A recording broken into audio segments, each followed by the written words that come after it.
नमस्कार, मैं हूं शरद त्रिपाठी और आप देख रहे हैं इंडिया पब्लिक खबर। नवरात्र का उत्साह शहर में सिर चढ़कर बोल रहा है।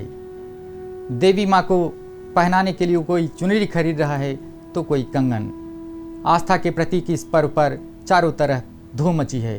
कहीं खरीदारी चल रही है तो कहीं मंदिरों में पूजा अर्चनाएं चल रही हैं। कुछ लोग यह भी सोच रहे हैं कि माता रानी को कौन सी चुनरी पहनाएं कि मन्नत पूरी हो जाए और किस मंदिर में पूजा अर्चना के लिए जाएं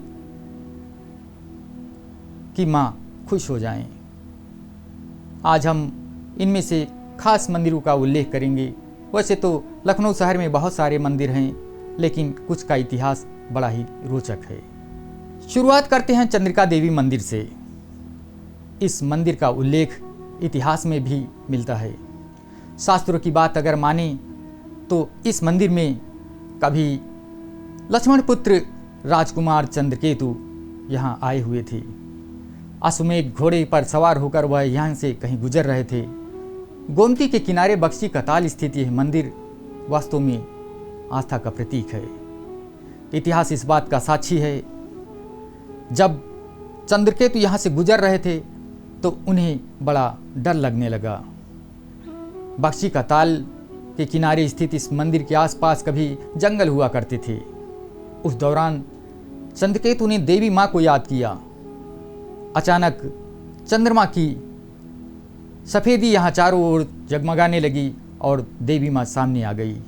उन्होंने चंद्रकेतु को भरोसा दिया कि वह उनकी रक्षा करेंगी। द्वापर युग में भी इस मंदिर का उल्लेख मिलता है। बताया जाता है कि श्री कृष्ण के पास कभी घटोत्कच के पुत्र बर्बरीक पहुँचे थे।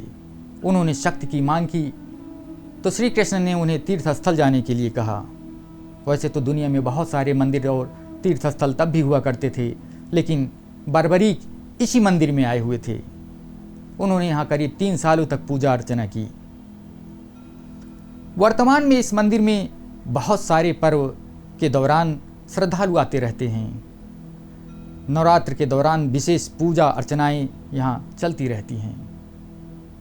इसके अलावा शहर में और भी तमाम सारे मंदिर हैं। कोनेश्वर मंदिर के बारे में बताया जाता है कि इसकी स्थापना कभी ऋषि कुंडलिनी ने की थी। गोमती इसी मंदिर के पास से बहती थी, लेकिन अचानक वह अपने धाराओं को यहाँ से दूर लेकर चली गई।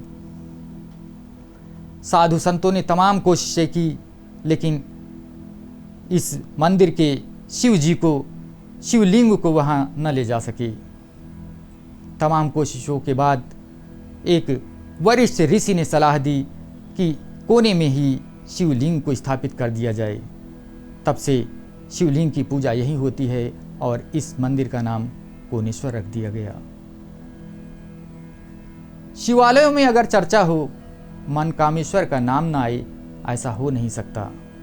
बताया जाता है कि डालीगंज स्थित इस मनकामेश्वर मंदिर में जो भी साधक आते हैं उनकी मनोकामनाएं पूरी हो जाती हैं। इसीलिए इस मंदिर का नाम मनकामेश्वर रख दिया गया। इस मंदिर में कभी सीता जी रुकी हुई थी।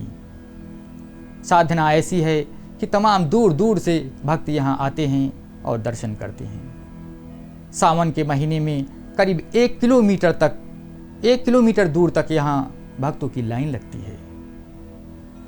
यही हाल बुद्धेश्वर महादेव मंदिर का है। बुद्धेश्वर महादेव मंदिर के बारे में बताया जाता है कि मोहान रोड स्थित इस मंदिर में सीता जी और लक्ष्मण जी विश्राम के लिए रुके हुए थे। यह उस समय की बात है जब श्री राम ने सीता जी का परित्याग कर दिया था। सीता जी कुंड में स्नान करने के लिए चली गई और लक्ष्मण जी काफ़ी परेशान हो उठे। वह सोच रहे थे जंगल में सीता जी अकेले कैसे अपनी रक्षा करेंगी, मगर शिव जी ने उनकी बात सुन ली।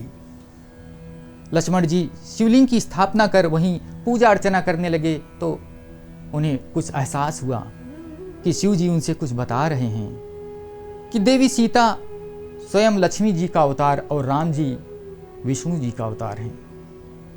वह दिन बुधवार था जब लक्ष्मण जी शिव जी की पूजा कर रहे थे, इसीलिए इस मंदिर का नाम बुद्धेश्वर रख दिया गया।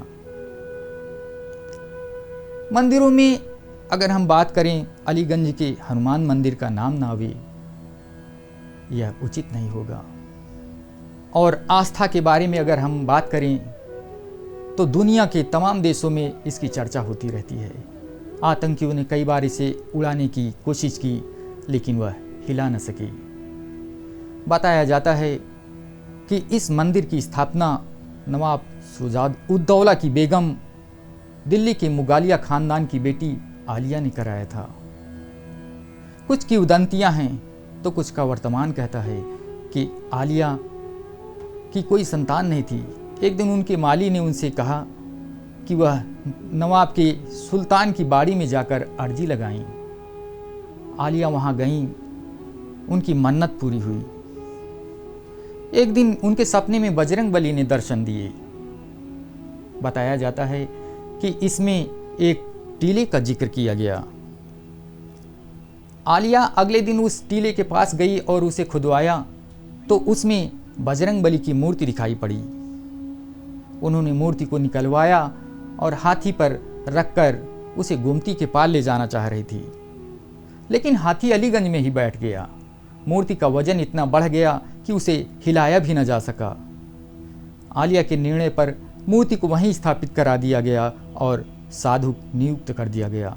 तब से आज तक वहाँ पूजा अर्चनाएं हो रही हैं। सावन और ज्येष्ठ के बड़े मंगल पर यहाँ भक्तों की कतार करीब 1 किलोमीटर तक दिखाई पड़ती है। इंडिया पब्लिक खबर में शरद त्रिपाठी के साथ जुड़ने के लिए आप सभी का शुक्रिया।